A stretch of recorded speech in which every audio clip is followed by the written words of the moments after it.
It's 8:48 a.m. October 20th. Like I said before yesterday in my documents and said in the past, ask them how their credibility scores work.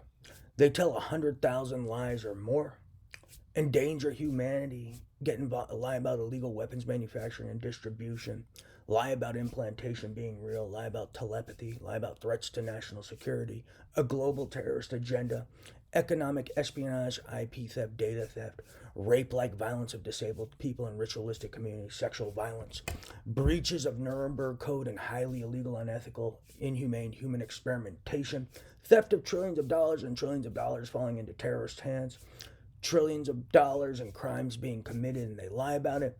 And then if they can trick someone, they told one truth that somehow negates 5 years and 8 months worth of lies and over 100,000 accounts of manufacturing evidence, or 1,000 to 100,000 accounts of manufacturing evidence. For example, tampering and manufacturing with telepathy outputs daily, eye outputs, mind outputs daily, and then not to mention also however many lies they've told since 2011.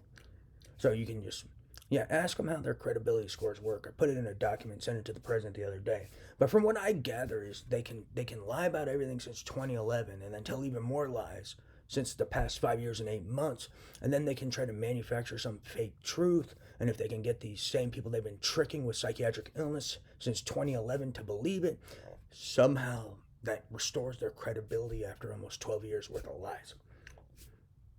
That's a really interesting credibility score system. But that's a piece of this. So ask them how it works, and then, not to mention, then they're relying on the same liars they've relied on since 2011.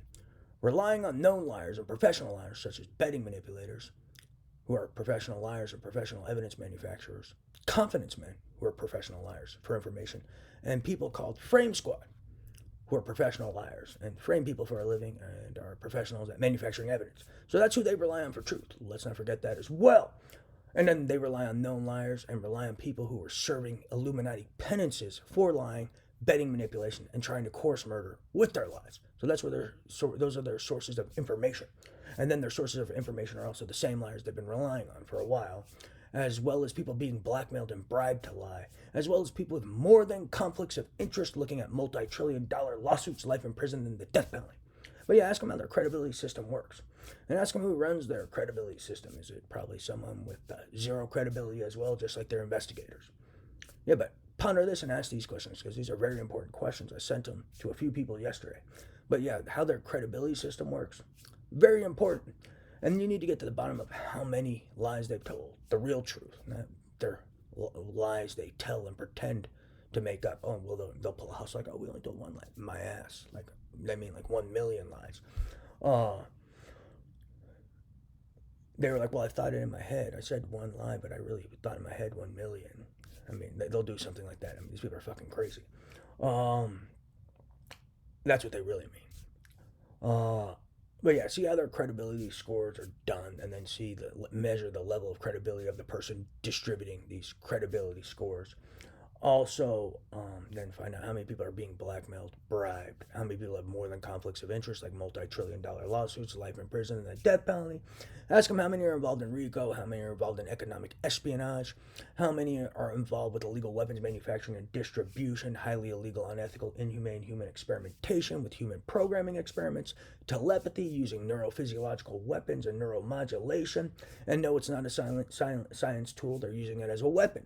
And when you use a tool for science as a weapon, it is a weapon. If I used a scalpel, a tool for surgery, and tried to murder someone with it, defeat an opponent, that would be a weapon.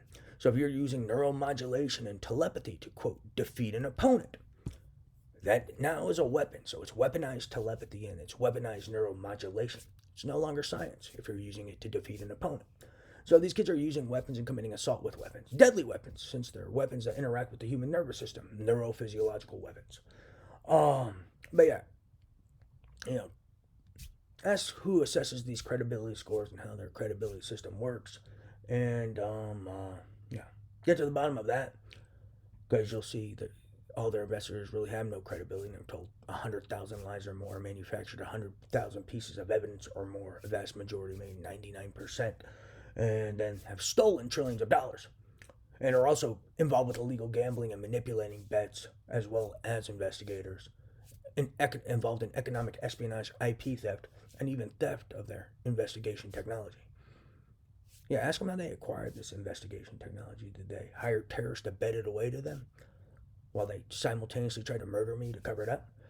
Did they steal it? Did they blackmail someone for it? How did a lot of these people get a hold of this investigation technology, this synthetic telepathy, this implantation jazz? Ask them what crimes were committed in pursuit of that and how they acquired it. That's an interesting story too. Ask them what crimes they commit to get a hold of my ideas. Did they blackmail people? Did they hire terrorists to steal from my computer? Ask them what crimes they committed to get a hold of access to my computer. Did it involve political abuses of psychiatry and then trying to sneak stuff onto my computer? And then you'll see their investigators aren't the most credible of people. Praise Jesus.